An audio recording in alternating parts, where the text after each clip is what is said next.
Well, now this carbon tax debate is almost completely out of hand. One woman, Julia Gillard, having lied at the last election, and I repeat what I've said before, had Julia Gillard told the electorate she was going to introduce a carbon tax, she would have been annihilated. There was a protest at Port Macquarie on Sunday with 3,000 people attending, travelling the length and breadth of New South Wales. People are angry and unhappy. The local member Oakeshott, keeping Julia Gillard in power, declined an invitation to appear and speak. Last week, Donald McGeeckie, a former chairman of Telstra, the chairman of the agricultural company, a former member of the Reserve Bank board, made a simple point. For us to be out ahead of the rest of the world on this is a very dangerous place to be. It's a major risk for us as a company, he said. Obviously, agriculture is a big user of transport and energy. The cost to them will go through the roof under a carbon tax. Then we learned in the budget that taxpayers will pay $14 million to fund a carbon tax advertising campaign, even though the carbon tax detail wasn't in the budget. $14 million.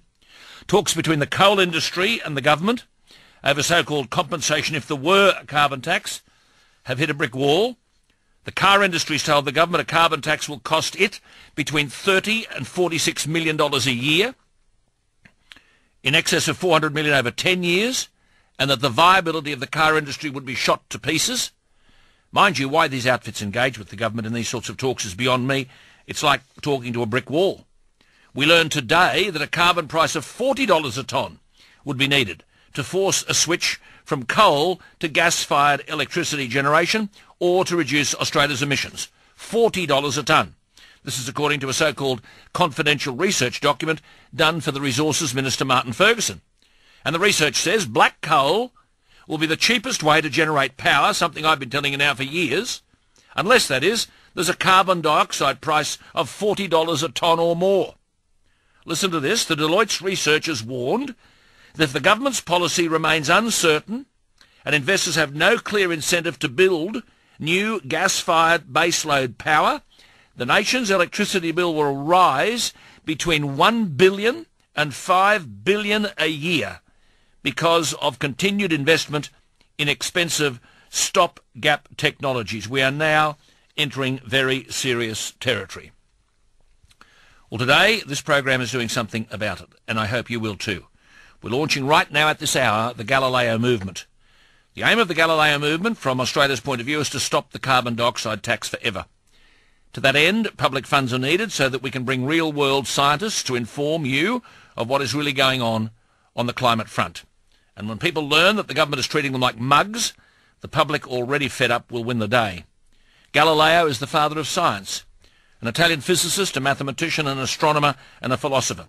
He played a vital role in the scientific revolution. He almost lost his life standing up publicly against authority to ensure that objective science replaced superstition, ideology, ignorance, and state control. The so-called settled science and frightened consensus of his peers was that the sun orbited the Earth. Galileo proved them wrong. He then stood up against the entrenched, dogmatic, religious and state beliefs, suppressing truth, and thanks to Galileo and his early peers, objective science was born and replaced intimidation and central control. He lived from 1564 to 1642. You may ask how much has changed in more than 500 years. We're back to the age of controlled science that contradicts real-world measurements. We're back to the age of fabricated, politicised science. We need to reconnect with Galileo's spirit. So the Galileo Movement is being launched today. All Galileo Movement people are volunteers. They're seeking to raise funds to inform the public, and I'll be speaking to several people, scientific people of international acclaim. There's a website, www.galileomovement.com.au. Click the donate button and donate. The purpose of the movement is to be first legal and then to stop this carbon dioxide tax nonsense. My first guest is Professor Richard Lindzen, to whom I've spoken before. After the Prime Minister Julia Gillard recently claimed there are no reputable sceptic scientists, even Tim Flannery immediately named Dick Lindzen from Boston in America as reputable. He's an internationally eminent meteorologist. His major contributions to understanding the circulation of heat and global temperatures. His work covers global effects down to small-scale gravity waves. He's won any number of awards. He's a distinguished member of many scientific societies. He's involved in the National Academy of Sciences Committee on Human Rights. He's written over 230 scientific books and papers. He lives in Boston. He's been a contributor to the United Nations climate body, the Intergovernmental Panel on Climate Change.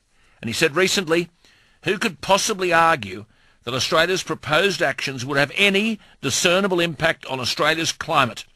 Nonetheless, he said, there seems to be government support for a policy where the cost-benefit ratio is essentially infinite. Professor Lindzen is on the line. Richard Lindzen, good morning. Good morning to you. Thank you for your time. You are the agent whereby the Galileo Movement is being launched. An appropriate name, would you not think? Well, I suppose so. I mean, one could quibble about details, but no, the issue of government-controlled science is very different from the model which led to the progress of the last several centuries. The Intergovernmental Panel on Climate Change is not a scientific body, is it? Not precisely. It's a body to review literature in support of a negotiating process. That's it. That's it. It interprets the social and political significance of a whole heap of information. Well, Working Group 1 just refers to the science, but, you know, it's not, so to speak, an unbiased source. Its whole origin is to support the negotiating process not started at Rio, but signed on to at Rio. How do you explain why so many eminent academic and scientific bodies support the opinions of the IPCC? Good question. I think a lot of them, I mean, you look at them and the bulk of them have nothing to do with the subject. So they're being asked, obviously, to sign on to something where they have no expertise. I would guess it's simply a matter, at least in this country and probably elsewhere, of, you know, their bread is buttered by the government. Yeah. The government asks the favor, they'll do it. There's a lot of money in it, so we better go along with it. Oh, I think it's different from that for many of these. Many of these groups have nothing to do with climate. So I think they just don't want to be penalized for not supporting it. Yeah. You say that the aim of us all really is to work towards making societies more prosperous and robust, and so far all policies can be shown to have no discernible effect on climate, regardless of what you believe about climate, but they certainly leave societies poorer and therefore less robust, and in the case of the world's billions of poor, such policies like carbon dioxide taxes could inhibit needed development. Oh, yes, certainly. No, I believe that, you know, counter to what people feel in many cases, this is a distinctly immoral program. I mean, it essentially is making vulnerable people more vulnerable on the earth and contributing nothing to their benefit. If CO2 caused warming, how could human production of CO2 be catastrophic when nature produces, 32 times more than human beings? 97% of CO2 in the world is naturally produced. Well, yeah, you're addressing the issue of how can one regard something essential to life as a pollutant. Yeah. And I don't know the answer to that. It seems absurd. But on the other hand, you can get many people to sign on to government control of dihydrogen oxide because they don't know it's water. That's it. I mean, just taking the maths of it. I mean, you're an eminent scientist. Is it true that the proportion of the Earth's annual production of CO2 is about 3% produced by human beings and 97% roughly by nature? Well, that's correct. That's correct. So basically, the argument often is presented that the natural part is in balance and our contribution is unbalancing the system, and so that's leading to a rise. That's an arguably possible situation, but in point of fact, there's limited evidence of that, and the merest misunderstanding of the 97% could easily overbalance man's contribution. But to be honest, that is not an issue that is known at present. And I would argue it's not even the central issue. So we're talking about minuscule things here. I mean, Australia's share, I mean, if human beings the world over produce 3%, and Australia's share of human production is, say, 1.5%, Australia's... pardon?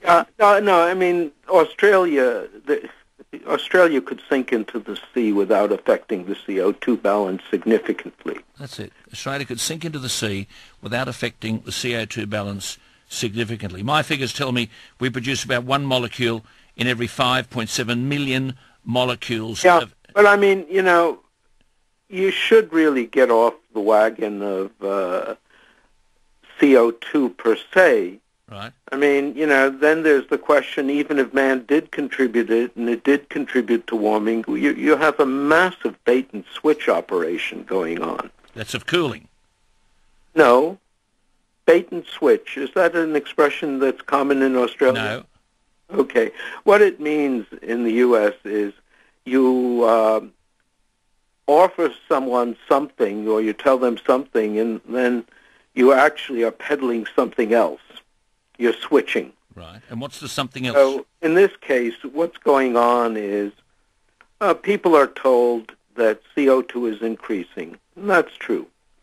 They're told that the climate is changing, and that's true. It always changes. They're told that if you add CO2, that should contribute some warming, and that's true.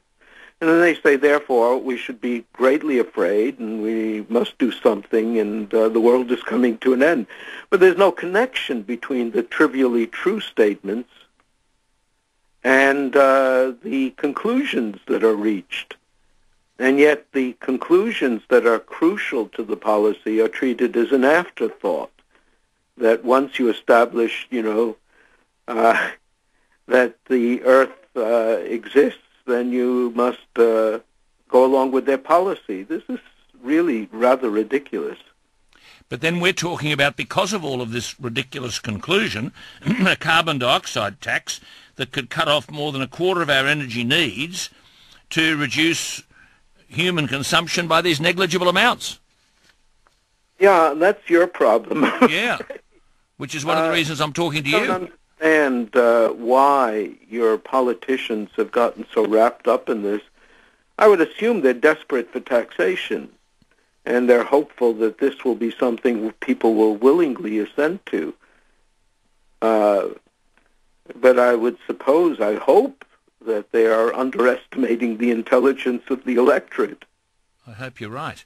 Our former Prime Minister, for example, told us that if we don't do anything, the Murray-Darling Basin will be barren in Australia, the Barrier Reef will be destroyed, skiing in Australia will be a thing of the past, our economic output will decline 4.8% annually, real wages will be slashed by 7.8%, and you wonder if it's April Fool's Day. I mean, the Archbishop of Canterbury said billions of deaths would result from global warming. Yeah, I know. I mean, when people get wrapped up in something like this, it's pretty spectacular.